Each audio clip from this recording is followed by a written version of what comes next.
Go ahead, pre-show cheers. Cheers to you. And cheers to you. Hello, Internet. Welcome to the show. Thank you for joining us. What the heck just happened in college football over the last week? Why do the Utah Jazz make the playoffs? An epic battle on the field between two baseball players. All that and more. My name is Darren. That is AJ. And this is the DNA Sports Recap. Roll the intro.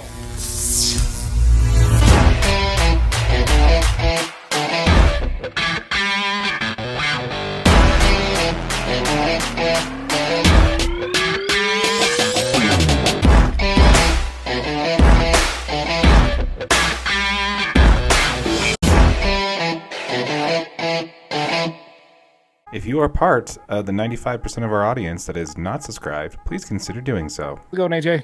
I'm doing good, man. It's been a crazy week in sports. There's all kinds of Yes, it has. Just crazy stuff going on. Yeah. So let's not bury the lead here. Let's go ahead and jump right into college football. Not necessarily. It's just not college football. This affects all of college athletics. Why don't you go ahead and recap what's happened this week? Well, the week before last, Colorado makes a decision to jump from the Pac-12, move into the Big-12. Right. And, they had a few teams still kind of holding on to the Pac-12. We still had Oregon. We still had Washington, Utah, Arizona State. So with all those teams still in there, the Utes are still committed. Arizona's still committed. They're all going to try to keep the Pac-12 somewhat together. Middle of last week, University of Oregon, Washington decide to make the jump. They're moving to the Big Ten. Mm-hmm. As soon as that move happens, you can see that it's heading downhill real quick for the Pac-12. Mm-hmm. So Arizona State, Utah all make the decision. They're jumping. They're going to the Big 12. That will be official as of August 2nd, 2024. So we've pretty much got one last season here in the Pac-12 with it being landscaped, as we all know. And then it gets a little crazy. Yeah. Yeah. And it wasn't the announcement of Oregon and Washington leaving for the Big Ten first, and then literally like 2 hours later. It was literally shortly after that it was announced that Utah, Arizona State was all leaving. Yeah. So, what's your take on that, man? So, what I can tell is we talked about it a little bit last week about the offer that Apple TV was going to make to them, and then I guess after that they weren't happy, and then the Oregon and Washington just said, okay, no, we're out. And then once the rest of the teams got word of that, they're like, okay, well, we don't want to be stuck here. Yeah. Once Oregon and Washington left, you lose. Those are huge programs for the conference, right? After already losing USC, UCLA, dude, those are just, knockout punches to the conference. Mm-hmm. And then once you lose Oregon and Washington, it's going to be really tough to continue to be successful as a conference for sure. And it all comes down, like, realistically, to media rights revenue, with Utah getting, well, not just Utah, but Colorado, Arizona State, and Utah all getting a full share of media rights revenue into the Big 12. It's almost $32 million a year, and they get it their first year in. Yeah, and let's talk about that. So let's comment on the Apple deal. Did you see what they got offered? I didn't actually see what the Apple deal was worth. Okay, so 3 people with knowledge of the situation. This is according to The Athletic. Apple was offered a baseline $23 million to all teams with an incentive based on subscription levels. It's very similar to how Apple handles the Major League Soccer League Pass currently, which you guys obviously all know, right? So that was the offer here, with those schools getting a full piece of the pie there to go to the Big 12, which, how many schools are in the Big 12 now? 16 teams. Yeah. And in the Big 10, there's 18 teams. I believe so. Yes. So, all right. A little bit of renaming needs to be done. It's about due for some renaming. Absolutely. Yeah. Especially in the Big 10, you got a school called Northwestern, and there's literally now 2 schools in their division. They're actually from the Northwest. So there may be some time to. It's just super confusing. Yeah, it's very confusing. So all four of the teams moving from the Pac-12 get a full media share, which is almost $32 million. Wow. So, one thing that's kind of crazy in that is BYU, Cincinnati, Houston, UCF, those guys all have revenue phase-ins. So they only get 50% their first year in, and then they move to a full share in their second year in the conference. Okay. It's, from what I read, it's pretty much just because all of the Pac-12 teams are coming from a Power 5 conference, where BYU, Cincinnati, Houston, UCF were not in major conferences before. So they have the revenue sharing limits. So that makes sense. Yeah. That makes sense. It's actually a good point with, leads us well into our next one. Like, what the heck happened? This went from being, the Conference of Champions, bringing us some great names like Bill Walton, Jackie Robinson, all coming out of this conference, right? Going into some of the most best professional names in sports. What the heck happened? I don't want to spend too much of this because I think currently right now the Pac-12 is dead. There's no chance if it's gonna survive. So Unlikely. We're not gonna spend a whole lot of time. But I think it all goes back to when they screwed up their first media deal, man. When they tried to do the Pac-12 network and didn't get a distributor partner with ESPN, literally offering it to them, say, hey, 50-50, we'll distribute you, and they're like, no, that's too much. We're gonna do it ourselves. I think Pac-12 networks, baby. I think that's where it started. Yeah. If you were to ask me, I think that's where it all started from there. And then USC and UCLA. Thank you. Yeah. I think they left because originally it wasn't everybody's getting their fair share. It was based off of who was bringing in the revenue. So those two schools had a higher piece of the pie. And then when they redid the media deal, it became equal across all things. And that kind of, that upset them. I think that was their. Yeah, those are huge markets, man. Yeah. I mean, those LA schools bring in tons and tons of revenue. Yeah, so I think that pissed them off, and then from there it was just one thing after another. I don't know, man. I hate it, man. I mean, I really dislike that the Pac-12 is going away. It's crazy to me that these teams can just jump to wherever the money is going to be best. I understand you're trying to build a program. You're trying to do what's best for your school moving forward to continue to be successful. But kind of a sore spot for me, man. I think anytime you're going to lose a conference, just because they couldn't figure out something like this, I hate to see it. Who do you put as numero uno for the blame of how this all went down? I mean, it's got to be probably the previous Pac-12 commissioner, Larry Scott. I mean, he failed to negotiate a media rights deal that teams were happy with. That was the deal that kind of pushed USC and UCLA away. You look at it, that just kind of started nudging everybody towards, well, now we've got to get a deal done. The Big-12, the Big-10, they both negotiate these really big dollar media rights deals, and it just put eyes on those conferences, and that was the standard. And the Pac-12 was struggling to get that deal done. So I don't think it's so much the current commissioner's fault. I mean, I think he was kind of back against the wall trying to make sure everything worked out, and he was trying to keep everything together, but he didn't really have a leg to stand on at that point. It was just way too late in the game. Yeah, and come on, man, streaming, you can't have an entire. It's got to be on TV, man. Not everybody's got over the box type situations going. You need to have it on TV. There's a whole most of the generation of people who are watching college football now have no idea how to even watch Thursday Night Football on Amazon Prime. Yeah, in the NFL. So how are you going to do this, right? So I don't know, man. You want to hear my take on who the true villain of this all is? I would love to. It's Fox. Really? Yeah. Why is that? Well, they wanted to get their hands on coast-to-coast market. So they incentivized the Big Ten, to go and get these additional schools, USC and UCLA, get them on the West Coast. But there's also that premium market of Oregon and Washington. So couldn't they just easily said, okay, hey, we'll piggyback with Apple, we'll partner with Apple, and we'll give each school $10 million, and we'll kind of do a partnership with Apple TV. Why would they do that? They didn't have to do that. Just let the Pac-12, destroy itself internally, and then it can go and only get the two schools it wants out of the deal. And then they have coast to coast media rights for all the best, basically not all the best schools, but everybody outside the SEC. I didn't actually think of it that way. Yeah. So instead of having to pay up for an entire conference, having a bunch of schools they don't want to deal with, or Stanford, and no disrespect to Stanford or anything like that, but that's not really the market they were going after.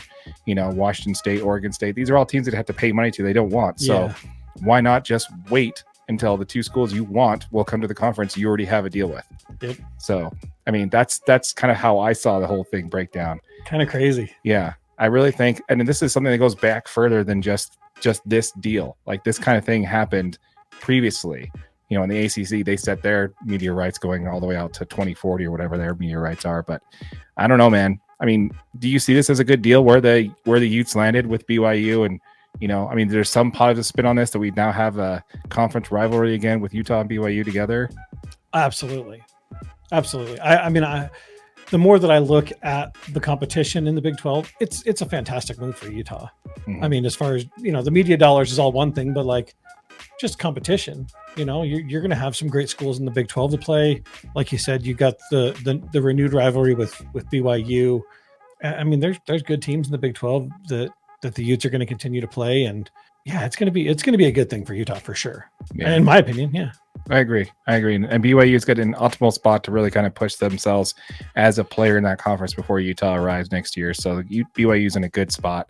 Currently, I believe the pre rankings of that. Have you seen that? How they put together and how BYU's ranked higher than Utah in that poll there. I haven't seen that. Yeah, one. it's a little ridiculous. I mean, you think the 2-time Pac-12 champions back to back, with a chance to win it a third time, may take some relevancy. May give them a little bit of a up, but it doesn't look that way. But here's something that I've actually started thinking about over the last couple of days when this was all going down, and it actually reaffirmed my position on this when I heard the exact same thing talked on Unrivaled on KSL Sports Radio. Mm-hmm. Utah and BYU fans should not be celebrating right now. Why's that? This is not the end game. This like you think, okay, well, we got a nice soft lying spot in the Big 12. Both schools are okay. If you think this is the way college football is going to look in another 4 or 5 years, you are not seeing the full picture. Yeah. Right now, every team that's in the Big 12 that is now going to be the Big 16 or whatever they're going to call it, you are all on audition. This is eventually going to be a 2-power conference professional sport. College football is going to. That's where this is going. That's where it's been going to, and there is not enough room for everybody in these 2 power. You're gonna have the SEC, and you're gonna have the teams that they like in the ACC, or the Big 10 is gonna take some of those schools, and then you're gonna have what's left in the Big 12 and the Big 10 trying to fill up the rest of them. You also have to throw in Notre Dame, and so there's not going to be enough room for everybody. Some of these schools are going to be outside looking in. It's going to be the top 25. Exactly. And if you are not in that, I would argue it maybe top 30. It might push out a little bit more of a whole, kind of like a college basketball type thing where you have 15 teams in each conference that are going to be the key pieces.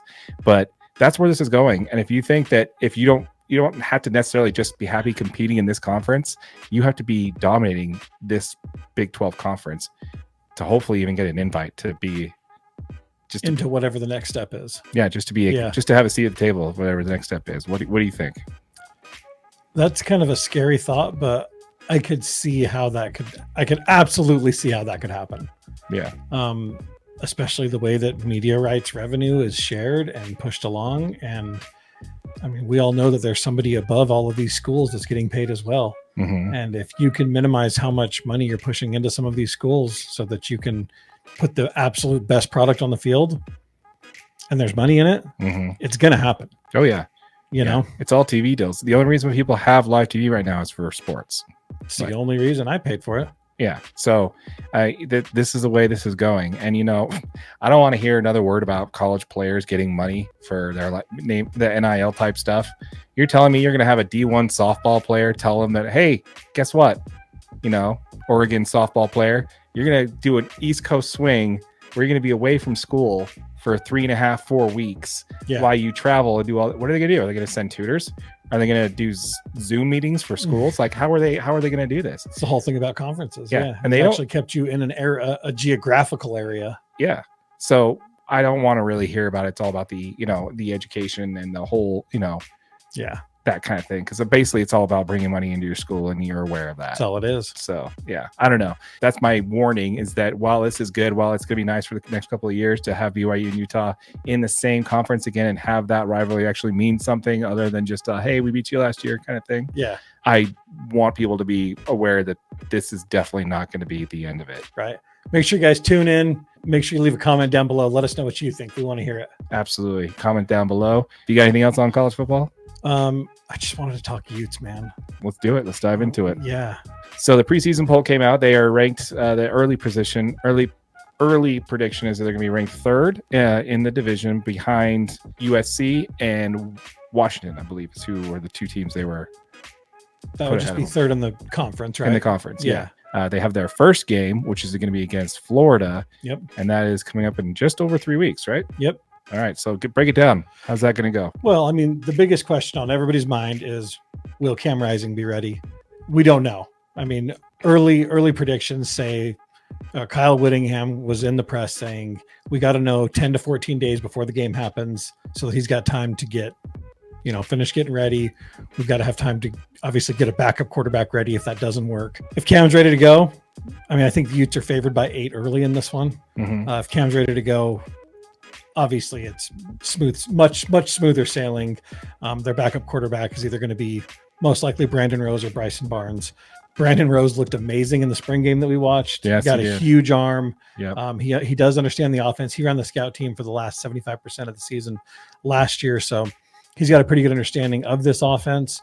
But Bryson Barnes is like Mr. Reliable, man. He's been with the program like 162 years. He's the walk-on from Milford, Utah, that he always comes onto the field when Cam Rising's not there. You're like, what? Like, how is this guy playing? Yeah. But he does a good job. He comes out, he makes good throws, he makes good decisions.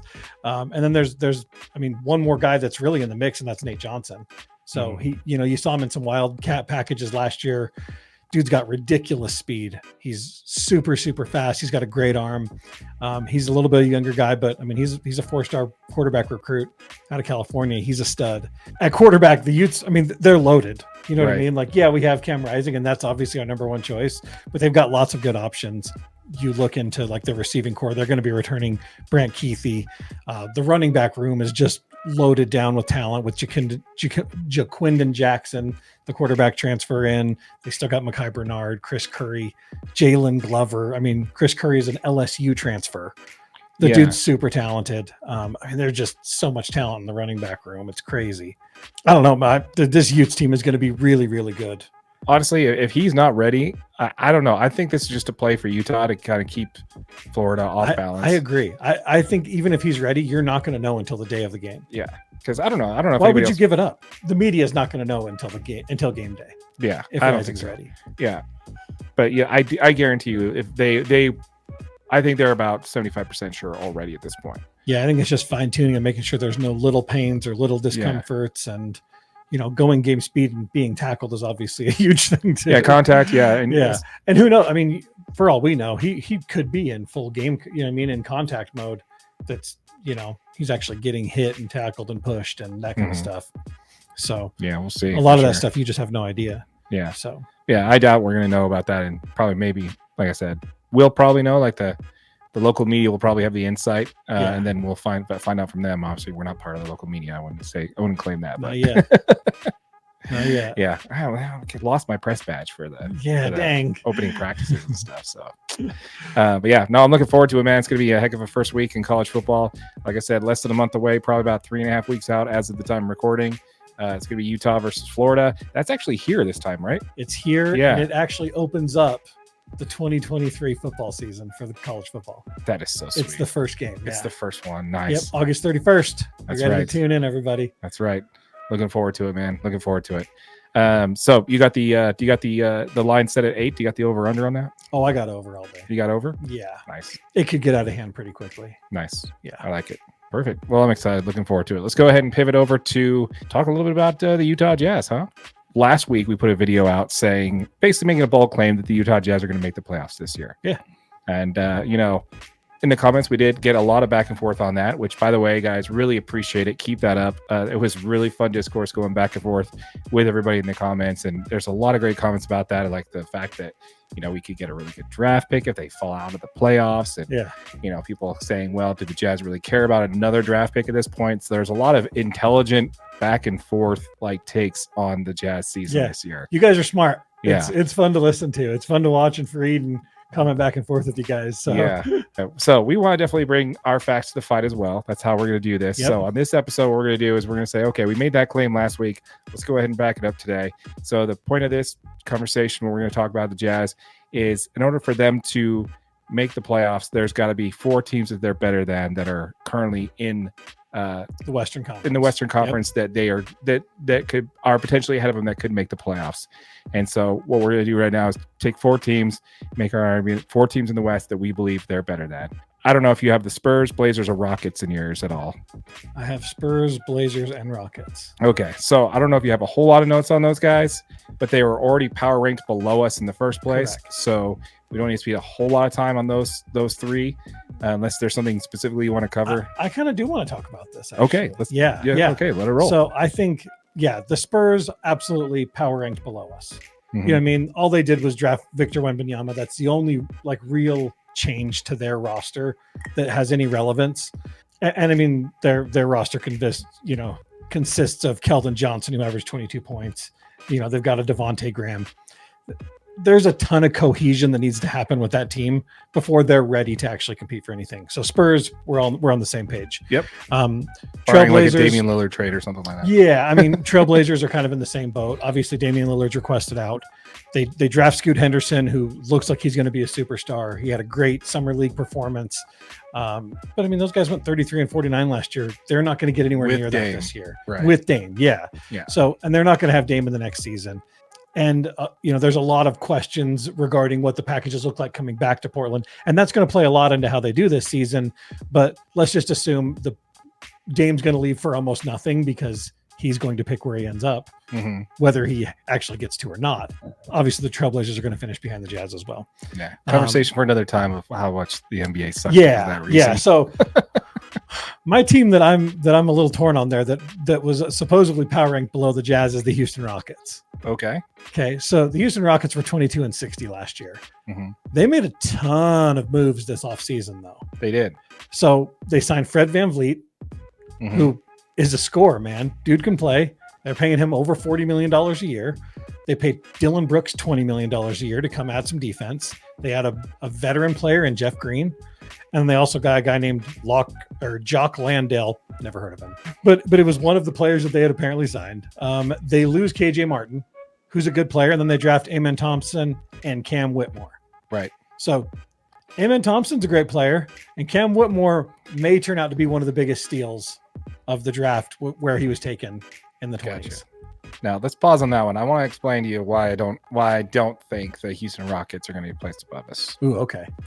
Literally because No, they can't. and I don't think so either. But I'm Right. saying that's one that's kind of borderline. Yeah. I think this could be a super talented team. They can be, but I think they're banking way too much on Cam, Well, I agree. and I'm not high on that kid. Like I've heard of the draft workouts when the Jazz had him in, where he literally walked out and was caught vaping in the locker room, and then tried to hide it. And Yeah. anytime, like he's one of those guys who is, his heart's not in the game, man. Like it's just not there. How would it be to be that physically talented and just athletic as they come, and you can't get your head into the game to be successful? Yeah, I don't know. Ask Ben Simmons. I'm pretty sure he has a pretty good idea. I'm sure he could probably absolutely tell you. But anyway, so yeah, I sorry, I didn't mean to take over there, but I agree with you there. I think San Antonio Spurs, Portland Trailblazers, and the Houston Rockets, they're all on the power rankings under the Utah Jazz. And I honestly think that they do need to stay there. I do agree with you that Houston did do a lot to improve themselves this year. And if there's one team that is rated below that can surprise, it's definitely going to be them. Yep. But let's go ahead and talk about the fourth team. The fourth team. Now, I actually have two. Okay. Let's go ahead and start with Minnesota. Okay. So, Minnesota Timberwolves, I am saying that they are not going to finish above Utah this year. I just don't think that they have it. I agree. So, you got Cat and Rudy. They have not worked out. They're only outscoring their opponents by 0.6 points per 100 possessions. They were 9-11 after the trade deadline last year. And that's really when if you're trying for the playoffs, you're ramping it up. And if you're not trying for the playoffs, you're not trying. Right. So that was kind of my key indication there that they had a losing record after the trade deadline. They're averaging, their offense is terrible. They're averaging 106 points per 100 possessions. And their key move in the offseason so far was re-signing Naz Reid, 3-year, $42 million. Like that's their thing. That's what they did. I don't know how much more of a sample size you need from the Cat Rudy thing, unless you're planning on moving Cat in the middle of the season this year. Never. Which I think was what they need to do at this point. They got to move one of them. Yeah, they're not not moving. moving Get Rudy. rid of Rudy. They can't move Rudy. They can't move Rudy. Yeah, they mortgage their entire future on Rudy. So they hopefully got to make sure that pays out. So their only play is to really move Cat. And there's probably more legitimate interest in moving Cat as well. Yeah. So, I mean, someone's going to take Cat before they're going to take Rudy. Yeah. You know, you just traded your whole next 5 years away on Rudy Gobert. So you better hope that the two work out. Yeah. So yeah, that team actually had a worse record after the trade deadline than Utah Jazz did, and they weren't even trying. So yeah, the Jazz weren't trying at all. So that's kind of where that's my first team that I'm picking that's going to finish below Utah. What do you got? So I agree with you. I think Minnesota could really, really struggle to play good basketball this year. Mm-hmm. I don't think that they, you know, we've seen it. You've seen by the product that they put on the floor that they do not have the pieces to make that all work. Mm-hmm. I don't see how it gets any better. No. That's just my opinion. The other team that I think is the New Orleans Pelicans. Is that who you got too? That's who I got too. Yeah. This all goes down to one very simple thing. Very simple. I think I know where you're going on this. And it is Zion Williamson cannot stay healthy. And without Zion Williamson, I don't think the Pelicans even have a chance to go over 500 this year. I could take it a step further with it on that one. What do you think? And not only let's just say he is healthy. He's proven all this offseason that his off the court issues that he's having, that he cannot put basketball first in his mind. Dude, they have the Pelicans are talented, dude. Yeah, they have a lot of talent on that roster. Brandon Ingram, CJ McCollum, Trey Murphy 3, Jonas Valanciunas, Jose Alvarado, Larry Nance Jr. Like, these are some big time names for this team, dude. Like, these are all really talented players that have had solid NBA careers. They're solid role players. They're deep.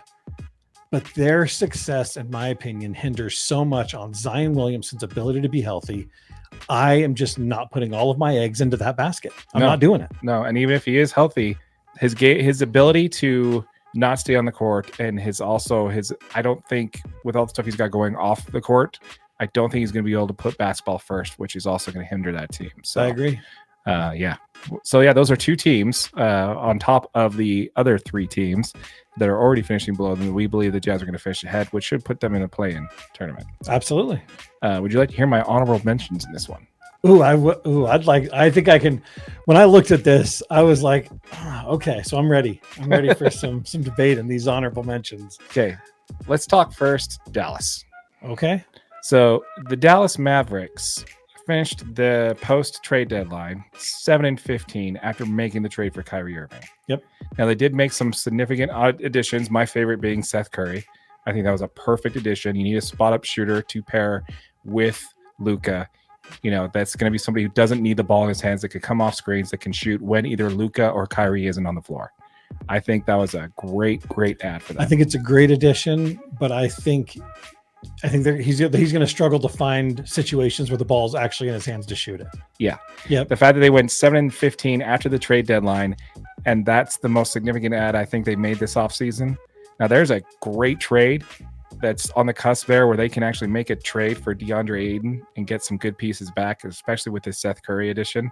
I think it would push these guys into being a top 5 finisher in the West for me. Ooh, they're scary. But they're scary with Ayton. Well, with an effort bound Ayton. So that's my first one. The next one would be the Clippers, the Los Angeles Clippers.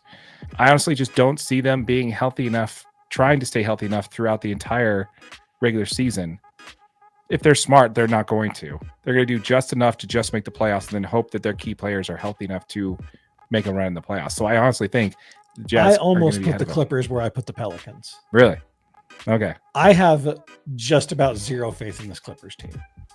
Just about zero, dude. Mm-hmm. Kawhi Leonard's a fantastic player. Paul George is a fantastic player. They've got good coaching. They've got a ton of talented pieces around them. They have not figured out how to put it together. No. And they're not making a ton of moves. They're kind of standing pat. I just don't think they're good enough. I think Kawhi Leonard's pretty much past his prime where he's going to be a super effective player. Paul George is on the backside of his career, in my opinion. I don't think he's not leading a team to anything at this point. He could still be a great accessory, but you need Kawhi George 5 years ago for him to be that successful with Kawhi, in my opinion. Yeah. So I say, yeah, no, I'm with you. I don't I think the Jazz get past the Clippers pretty easily. Yeah, I also think that Paul George either demands a trade or is traded by the deadline.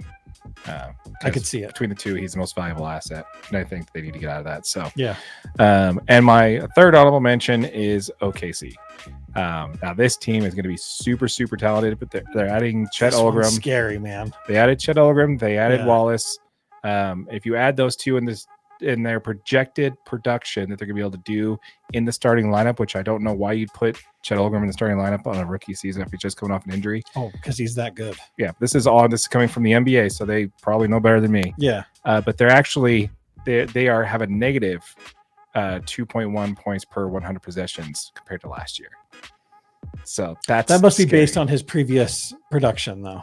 It's going to be based off of their expected production for both those two when added into the starting lineup for this team. Now, obviously, if you're going to be, they got them the one spot ahead of Utah in the power rankings. So in order for that, I think you got to get Shea to be even better than he's been playing. I think Shea's got another gear. He does. Yeah, he does. I think Shea's got another gear.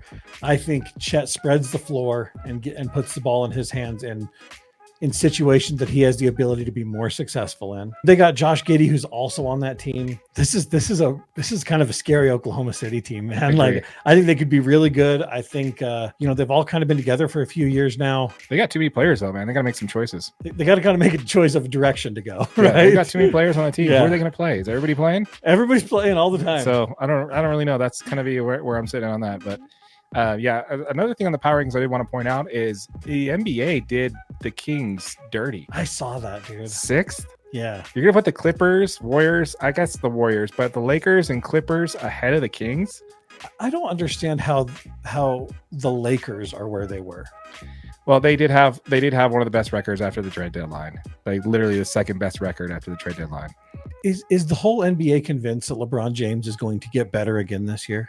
No, but they did build after the trade deadline. They put together an awesome team around them. They signed a bunch of players that have zero experience playing together. You have to build cohesion. I don't know. And then you're going to play for the Jazz for half the season last year. Well, yeah, I mean, but then you're banking on Mr. Made of Glass himself, Anthony Davis, to support and like carry the scoring load, carry the defensive load.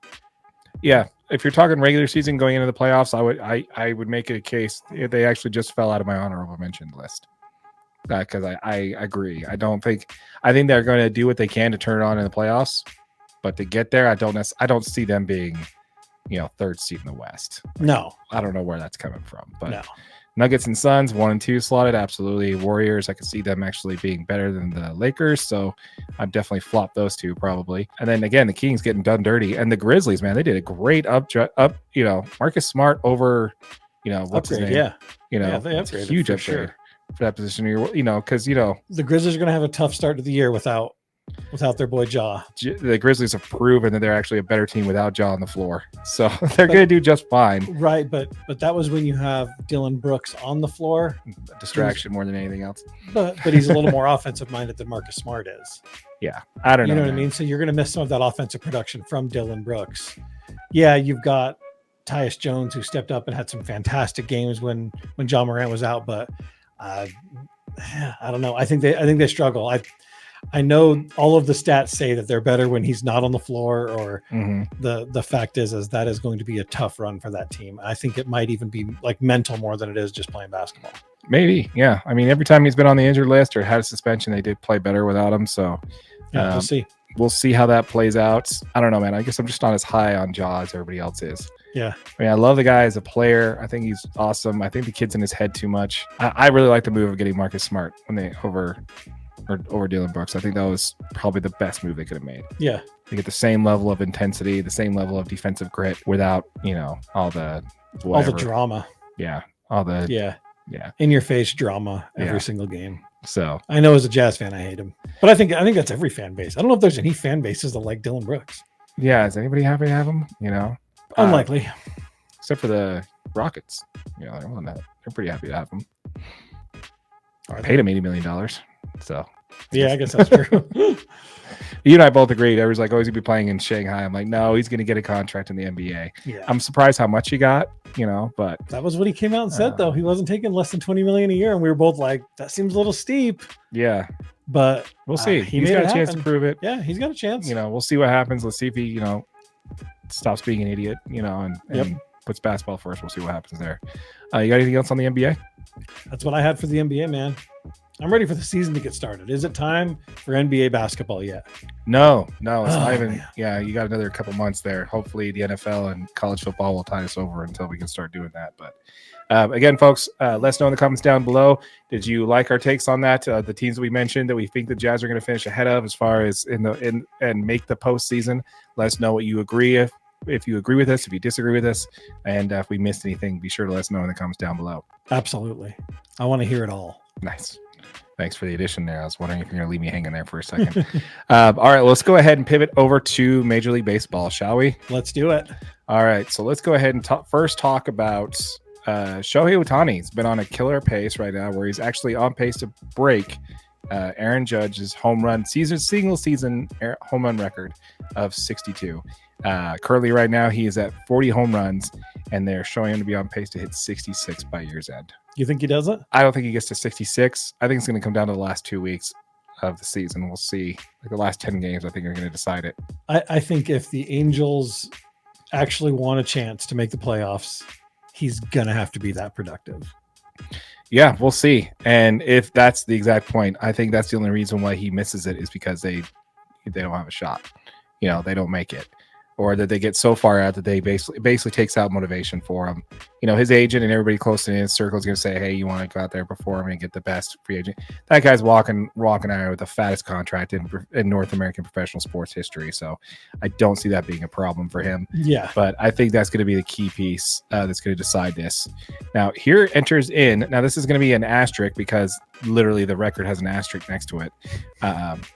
There's somebody else who's at 39 home runs right now. And that is Matt Olson, the first baseman of the Atlanta Braves, that they signed last season, actually the season before, from the Oakland A's. He's at 39 home runs, leads Major League Baseball with 100 RBI, and they show him on track to break that record as well. Why does he have an asterisk? He doesn't have an asterisk. Oh. It's not a record if he breaks it. Oh, I got you. Because you got Barry Bonds. Okay, I got you. Matt Olson plays in the National League.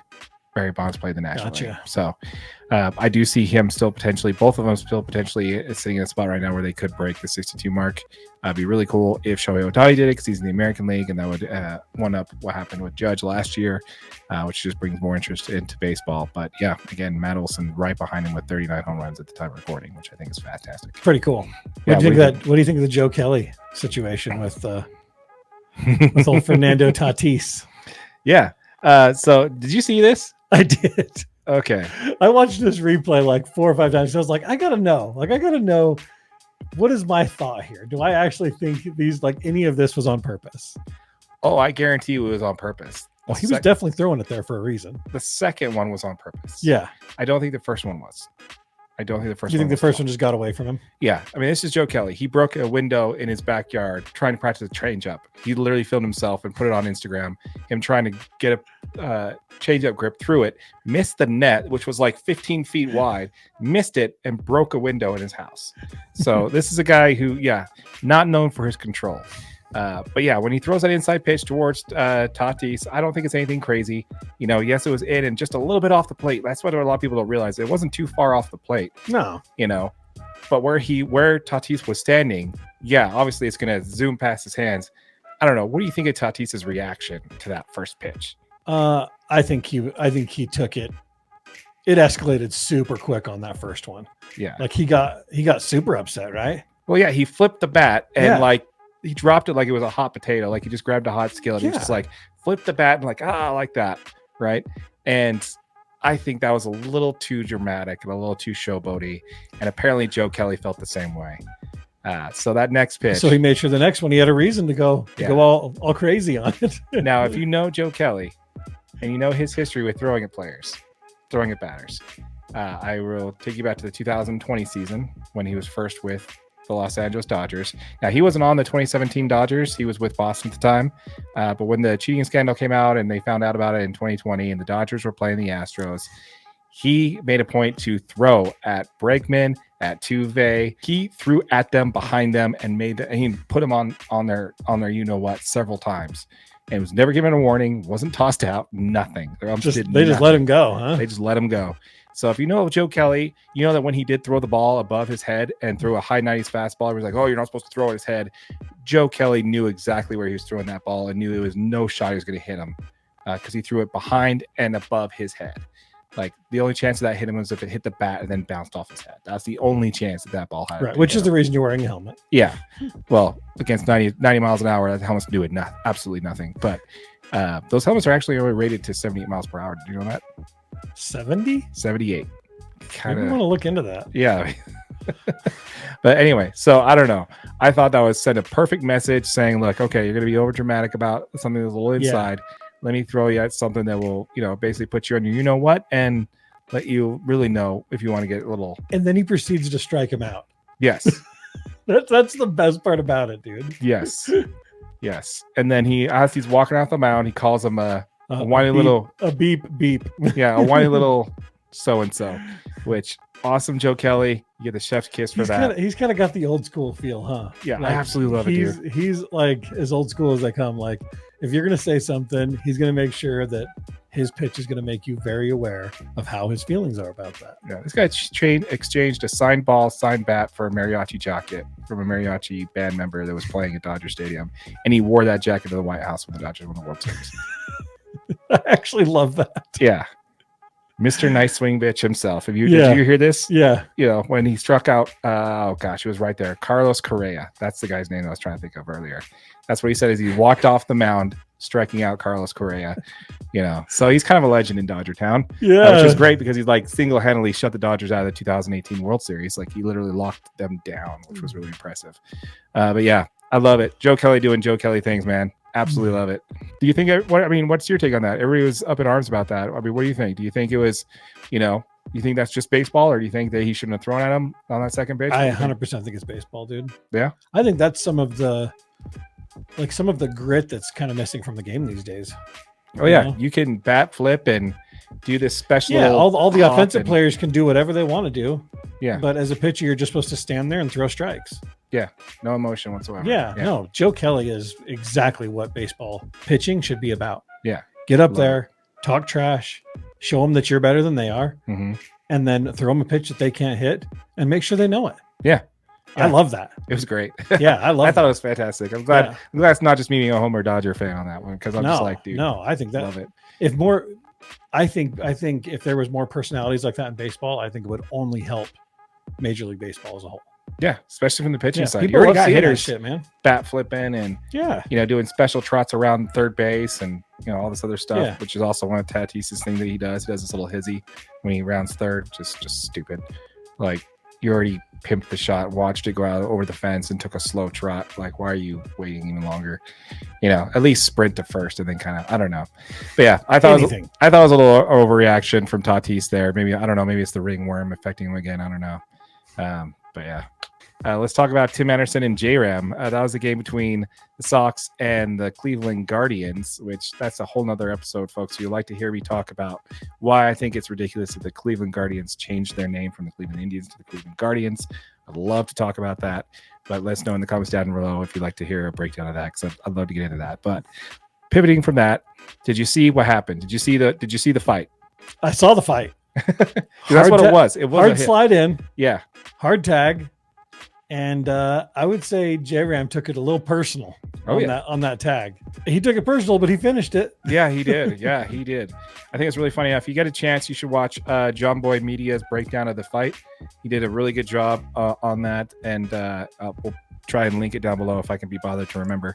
But basically how this breaks down is the slide comes in, the tag was a little aggressive, and J-Ram didn't like that, didn't take too kindly of that. So they started jabbing at each other, start talking, getting up in each other's face. The umpire tries to break it up, right? And then immediately exits out. And then as soon as he exits out, I don't know what was said, but it was enough. It was enough. Get out of my way or something. But that ref probably made the smartest choice he's made all year right there. Yeah. And then Tim Anderson squares up, gets ready to start fighting this guy. And I don't know how much you know about J-Ram, but he's probably one of the nicest players in baseball. So whatever he said to him to piss him off, was very warranted. Now, and then you'll see that Tim Anderson takes, they start to get separated, right? J-Ram is getting held back, right? Almost in a chokehold. Tim Anderson takes one shot, one punch, misses. Takes another swing, misses it again. And this time, J-Ram's just trying to grab him. When he realizes he's getting punched at, you see J-Ram throw that hook, lands it right on the side of the face, and then Tim Anderson just down he goes. Just drops. Part that I love about all this is that, did you see what happened after the whole thing was said and done? J-Ram's sitting on second base like he's not going to get kicked out of the game. Oh, really? He's just staying there? He's just like, after it's all said and done, he's just standing on second base like, yeah, all right. He's like, well, I was safe, right? So he's just staying on second base like it was nothing. But yeah, I don't know, man. What do you think about the fight? Did you think obviously it was entertaining, right? But what's your take on that? Definitely entertaining. I love the fire in some of these MLB games, man. Yeah. I think baseball needs some of this stuff to put it into the headlines. And I don't think that anything like this is scripted. I think it was just one of those. Oh, absolutely not. Just one of those situations. Tim Anderson's not very well liked amongst baseball players, other baseball players. He's kind of known to have an attitude and have an edge about him. And dude, like I said, if you piss off J-Ram, like you've had to have said or done something. Yeah, like you took it too far. Yeah. So yeah, I don't know. I think it was hilarious. I absolutely love it.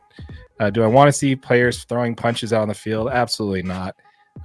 But honestly, yeah, like you said, it's just nice to see the fire in there. Nice to see players, it's like at basketball in the 80s and 90s, man. You would never seen Larry Bird and Michael Jordan go down for dinner after a game. Yeah. Or exchanging jerseys, center court, exactly. and that stuff. They're like, yeah, they respected each other, but they wanted to win. They wanted to beat each other. They weren't buddies. Yeah. Yeah. The competitiveness is, I think, what's missing in some professional sports these days. So I love this. Love to see more of it. And definitely don't want to see people throwing at each other, but But the chippiness, I love the chippiness, man. I love it. I love the hard tag. I love the hard slide and being like, hey, what are you doing? Yep. And getting him up, did I want to see punches thrown? No. Did I love to see Tim Anderson getting rocked in the face and falling down? Absolutely. Definitely entertaining. Definitely not something that Jackie Robinson would have done. Just fair warning on that one. No. I'll explain why that one's funny off screen. So. I just know Jackie Robinson personally, so we go back. Nice. Yeah. I mean, he's dead now, so. He only in real life, but not in my heart. Okay, perfect. Love it. Let's go ahead and jump to, we talked about a couple throwing punches. Let's talk about another person who actually slapped somebody. This is Domingo Germán. You remember this guy? I do. We just recently talked about him a couple weeks ago for throwing a perfect game after just being suspended for domestic violence and also a sticky substance. Yep. Had a couple different reasons there. Yeah, a couple different, all in 1 year too. Yeah. That's interesting. Well, he's no longer pitching this year. So I don't know if you've heard this. I don't know if you read the story. I saw the story. Yeah. So he has been suspended indefinitely and for showing up at the clubhouse drunk and flipping tables and throwing a big old fit and everything like that and just making it hard to, Needless to say, he has been suspended for an undetermined length of time and has entered inpatient treatment for alcohol abuse. Yeah. This is the same guy that just recently threw a perfect game and just can't seem to get it together. Showing at the clubhouse. Like we said before, dude, how would it be to have all the talent in the world and you can't get your head in it to be successful? Yeah, I feel really bad for some of these players that are coming from nothing and then all of a sudden, boom, here you go. You've got millions and millions, tens of millions of dollars burning a hole in your pocket. Everybody's flocking the ways around you and you're trying to figure out, okay, who's coming at me just because I have money and who actually wants to, Yeah, that's not easy, man. But yeah, there's a certain level you don't take and you definitely don't. That's definitely not it. Do you ever think he pitches for the Yankees again? I think so. I think even if it's just a couple more games, I think as long as he can straighten his act out one more time, he's going to have a shot to play Major League Baseball again. But just because of the perfect game? I mean, I don't, it's definitely not hurting him. That's true. You know what I mean? Like if there's only so many players that can even put that on their resume. Very true. So very true. I think he'll get a shot. Yeah, I think the only team he has a chance to play for again is the Yankees because their history of taking players on that have domestic abuse issues in the past already, with their history, which we've actually covered on another video. Please go back and check that out. Yeah, I'm not surprised to see this. I'm not surprised that he's suspended. Definitely, I don't think he pitches again this season. No, I don't see that. Yeah, I think he's done for the season. He's done. Sure. I think on any other team, I don't think I think he gets released. But Right. I don't see the Yankees doing that because as they sit right now, they're one of the teams that are hurting the most for starting pitching right now. So Yeah. So we'll see that. But yeah, let's talk about the MLB Central and how that race is shaping up right now. You have the Brewers that are in first place. They have a 2 and a 2.5 game lead, respectfully, over the Cubs and the Reds. That's a nice little race that's heating up right there in the National League Central. Have you seen anything about this? I haven't. Yeah. So Cody Bellinger actually has probably been the worst player in baseball the last 2 seasons. At least as center fielder, everybody's like, oh, well, he still has his defense. And even that was sliding a little bit. And this is former MVP, former Rookie of the Year, Cody Bellinger, has some great highlights from the 2020 season. One of the reasons why they got there, right? He has that great home run that, put them on top against the Braves in the NLDS. But he's just had a really hard time getting his swing back after all the injuries. And he is absolutely raking out of his mind with the Chicago Cubs right now. I'm really rooting for him. I hope the Cubs make it because, Belly, you're my boy. And I hope they do well. Ironically enough, the Cubs are the only team in that division with a positive run differential. How does that even happen? And they're not even first. The Brewers have an absolute 0. They're nil on that. They don't score more runs than their opponents. The Cubs actually have a 67 run differential, and the only team in that division, everybody else has a negative run differential. So, yeah. That doesn't make sense. It's a garbage division, man. So hopefully the Cubs are able to come out of that with something. Yeah. Let's do a little bit more chalking about Shohei Ohtani, shall we? Well, it's not so much Shohei as these Angels just absolutely becoming dismantled over the last 10 games. Absolutely. So let's talk about it. We talked about it in our winners and losers of the trade deadline, and I said that the Angels were the winners of the trade deadline because they basically pushed a lot of chips in the middle and say, hey, we're not trading Shohei. Yeah. We're gonna try and put together a winner here and prove to him that this is where he needs to stay. Well, how's that gone? Well, they've lost 7 in a row. I mean, they just barely snapped the skid against the Giants, a couple nights ago. Last night. Was it last night? Yeah. Okay. So 7 straight, man, since the deadline. 7 in a row. That's a lot of losing, man. Yeah. That's a lot of losing. Yeah. So my question is, do they have enough to make it from 11 games back? Absolutely not, because that's not even what they're chasing. 11 games back in the division, they got no chance because they've got Texas Rangers and the Houston Astros ahead of them. Those both are 7-3 in their last 10. So yeah, they're not catching those two. The only shot they had was 7 games back in the wild cards where they're sitting currently. Okay. At the trade deadline, there were 3.5 games. Now they're 7 games back. That's so many games to lose, man. Yeah, and there's only about 45-ish games left in the regular season. So there's still time though. Yes, but you also got to realize who they're chasing down. Say the 3 teams that have the wild card spots. So there's 3 wild card spots in each league, right? The 3 teams that have them right now are the Rays, the Astros, and the Blue Jays. Are the Angels stand a chance to outwin them throughout the rest of the season? Any of those 3 teams? Most likely not. Definitely not. Yeah. So I don't see they really have a shot of making it. There would have to be an epic collapse of epic proportions. I said epic there twice and I realize it. Double epic. Yes, exactly. For one of those, I think maybe the Blue Jays, maybe they got caught on fire. Mike Trout comes back and just from injury and just lights it up. But honestly, the additions they made are drastically underperforming. Lucas Giolito has looked really bad in his 2 starts since coming to the Angels. And yeah, that was a huge move for them. Yeah, it was their piece. Yeah, that was their one thing that was like, okay, this is going to take starting pitching. Yeah. That's what we need. Let's throw a good one in there. And they have a lot of Dunny. They have a lot of good starters on there already, and maybe they can turn that around. Maybe the additions to the bullpen will work.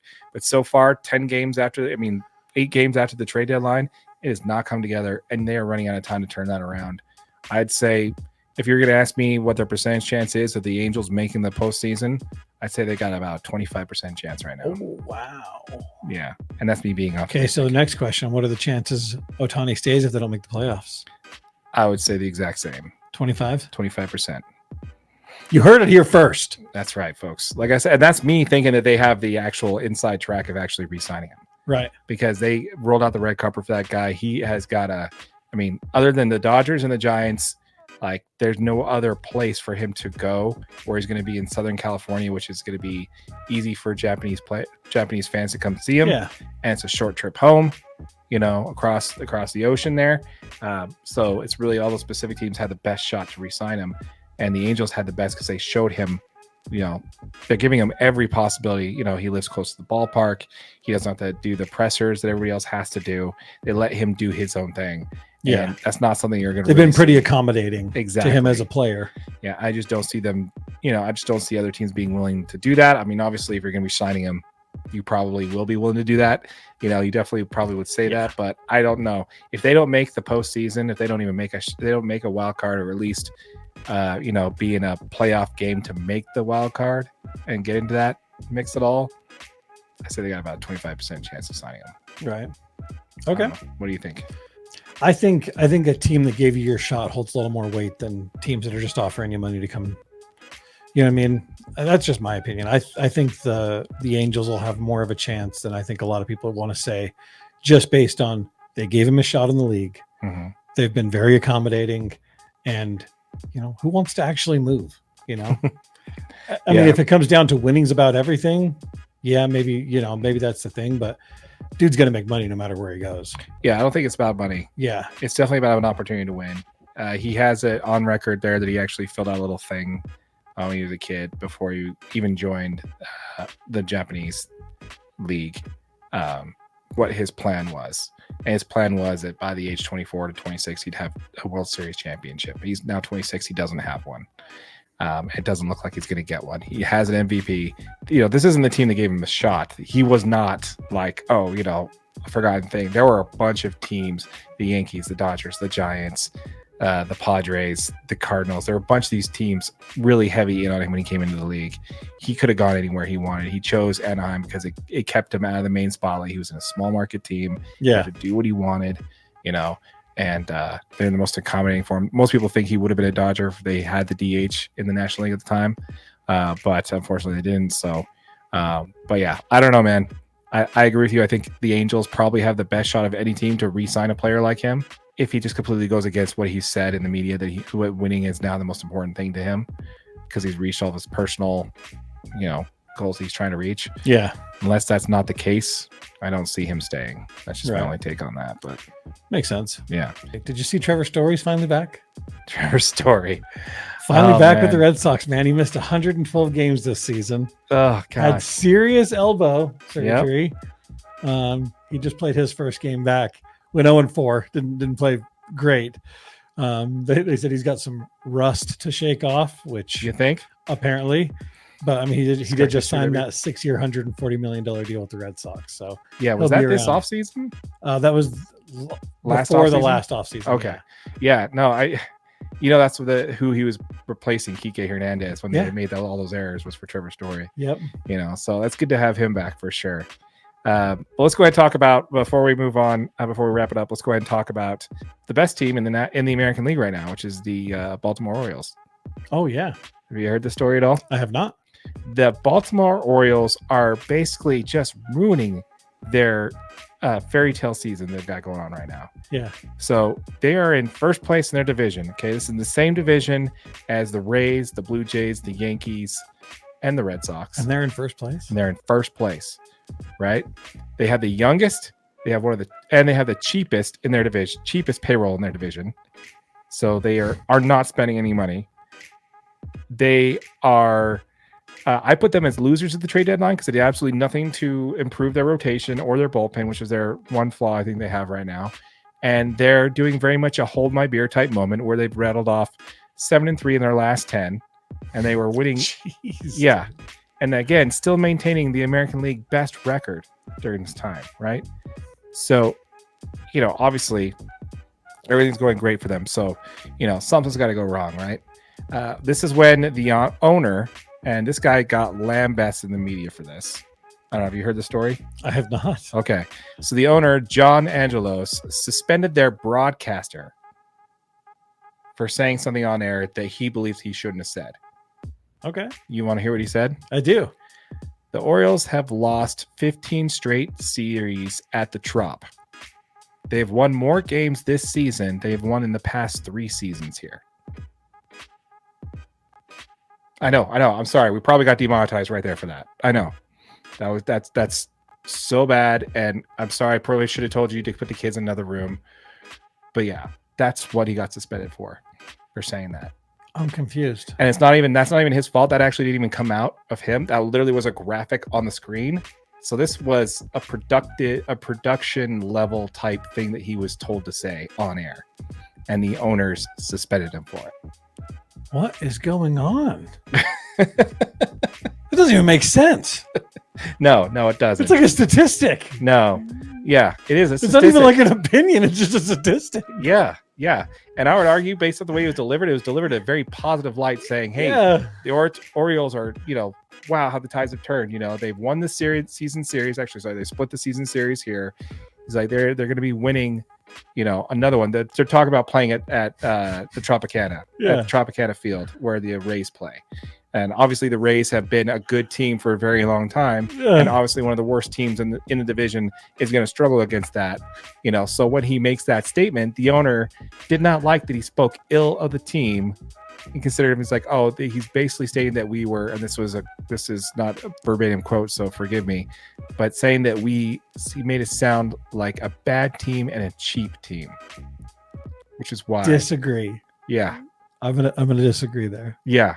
It was a statistic. Yeah. So, and this is not the first time. Like the radio voice of the San Francisco Giants, used to be the voice of the Orioles for a long time, and he got fired for saying something very similar, just basically stating statistics. Yeah. So now he's been suspended, and now the talk says he's going to get reinstated because of the blowback of this. But yeah, absolute Bush League type attitude from an owner. Yeah, I've never seen that. Talk about outright blasphemous. Yeah, talk about just totally just taking the wind right out of the sails of your team. It's absolutely killing it right now. Yeah, you got the youngest team in baseball with the cheapest payroll, and they are on fire right now, doing crazy things. And the only reason why you have that team is because you sucked for a very long time, and now you're reaping the fruits of that labor, right? Yeah. So, yeah. That was just the dumbest thing. I can't believe it happened. And yeah, it's stupid. That's insane, dude. Yeah. Wow. You want to talk preseason NFL? Ooh, maybe yeah. It's coming up, man. Yeah. I mean, it starts tomorrow. So preseason starts tomorrow. We already had the Legends game last week, I believe. Right. And so we're right around the corner of this. What are you looking forward to?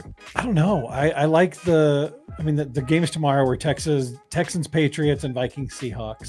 Mm-hmm. Mac Jones isn't scheduled to play in the Patriots game, so they'll be playing some of their backups. Right. Bailey Zapp and Trace McSorley. He was a Penn State guy. And then they've got Malik Cunningham. He's a former Louisville quarterback. Okay. He's actually going to be taking wide receiver reps. Really? He was a quarterback at Louisville. So that's kind of something to look forward to is, see how Malik Cunningham does running wide receiver reps with the Patriots. So that one should be pretty fun. I'm actually kind of excited for the games on the 11th, the Steelers and Bucks. So you saw the Bucks just picked up Baker Mayfield. Yes. So Baker Mayfield, Kyle Trask, they're going to be kind of working to try to earn a starting spot. They're going to be playing in. That one should be fun to see, man. Yeah. I mean, I'm kind of a Baker Mayfield fan. Okay. So nice. I'd like to see how he does out there for the Bucks, man. Yeah, I hope he gets the spot. I think that'd be kind of cool. Yeah, be kind of cool. Yeah. And then Falcons, Dolphins. Tua is scheduled to play in the Dolphins game, so that's something to tune in and watch. I like. He's been injury prone, hasn't he?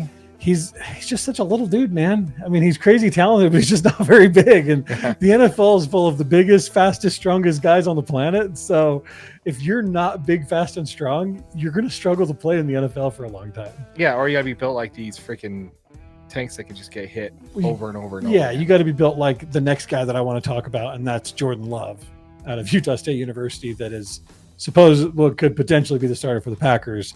He's still kind of fighting for the spot with Sean Clifford, who is another Penn State quarterback. They've got a lot of quarterbacks in that college, man. Yeah, it's good. But Sean Clifford's really good. Really good. Okay, yeah, I'm just like, why did you move on from Aaron Rodgers if you weren't going to give Jordan Love a shot? That's kind of the thing that I was looking at there. I'm like, when I saw that, I'm like, when I saw that kind of, Jordan Love's got that that big NFL body He does. that you need to take hits and stand in the pocket and be confident in what you're doing. But, hopefully he can take that experience that he got from Mr. Rogers while he was there. And do you think Aaron Rodgers is really that good of a mentor to these young quarterbacks, or is he just kind of like, stay on my way, kid, and watch what I do kind of attitude? I think he's probably more of a mentor than he leads on. Yeah. I mean, I think he's kind of weird in the media and stuff, but I could see him being a pretty good mentor. Like, actually, this is what I see in this situation. I don't see him like taking him under a wing and full on showing, like breaking down tape with him or anything. But, hey, we're running this. Did you see this? Coverage dropping down over top or something like that. This is what I would have done there. And I think even just that experience in some of these situations for some of these quarterbacks is going to help them immensely. So yeah, lots of quarterbacks got a big paydays this offseason, which we covered in detail. Check them out. Previous videos. That's right. We'll definitely keep covering that as it changes as well. So I think it happened 3 times where we got the highest paid quarterback of all time, literally 3 weeks in a row there. Yeah, we were really struggling to keep up with the news there for a little bit. For a bunch of videos that absolutely nobody watched. So thank you. I don't know what it is, man. Our NFL content doesn't get much coverage. NFL struggles. Maybe we'll try some shorts on NFL. And maybe. See if I don't know. Generate some buzz. Yeah, let us know in the comments down below what you'd like us to cover as far as the NFL goes. If you'd like us to cover it in short form or long form, what have you there. And let us know, because I'm looking forward to the season. I think it's going to be great. I think the NFL preseason is probably my second least favorite preseason of all professional sports. I think spring training goes on way too long in Major League Baseball. It's just like after a while you're like, oh my gosh, can we just get to meaningful games already? And then the NFL is a close second to that one. I think and all the starters are out so quick. Yeah, they play half of the first quarter, and everybody that you tuned in to watch is out. Yeah, you're watching second, third, fourth string guys play the rest of the game. I actually was talking about a friend about this. What if we did the preseason games and they're only a first half? There's no second half. We just play 2 quarters. They wouldn't even play any of the players that you actually want to see. They'd be like, yeah, it's not worth it. We're not going to lose them in a half a game. Well, it's if it's not worth losing them in a half a game, what's worth losing them in the first quarter? I mean, I don't know. Hey guys, comment down below in the comments down below. Are you interested in preseason football? Are you really that psyched about it comparatively to the regular season? Probably not. So I don't know. Let me know. But yeah, you got anything else? No, that's it, man. All right. Well, once again, folks, thank you. As if an hour 17 isn't long enough on this one. I just wanted to, figure out ask. All right, folks. Once again, thanks for tuning in. We really appreciate it. As we mentioned before in a previous video, we are doing a giveaway. As soon as this channel is monetized, we were going to give away the first $500 that we get in AdSense revenue from Business Daddy, and we're going to give that away to 5 subscribers. Each subscriber is getting $100 each. So make sure you subscribe and keep watching for more, because once we get that, sooner we get monetized, the sooner we're going to be giving that away. Absolutely. Keep tuning in. We're excited to give it back to you guys. Absolutely. If you're listening to this on a podcast, also as a reminder, this is available as a YouTube channel. But if you are listening on a podcast, you can go see it on YouTube underneath playlists labeled podcasts. Yep. And if you're watching on YouTube, make sure you like it, share it, make sure you subscribe, smash that subscribe button, keep comment. We love interacting with you guys. Also, if you're listening as a podcast, please rate and review. Once again, folks, my name is Darren. That is AJ. And this has been the DNA Sports Recap. Till next time. Did you see the hats? Did you see the merch? Check it. Check it. Let us know if you like it. Absolutely. Comment down below.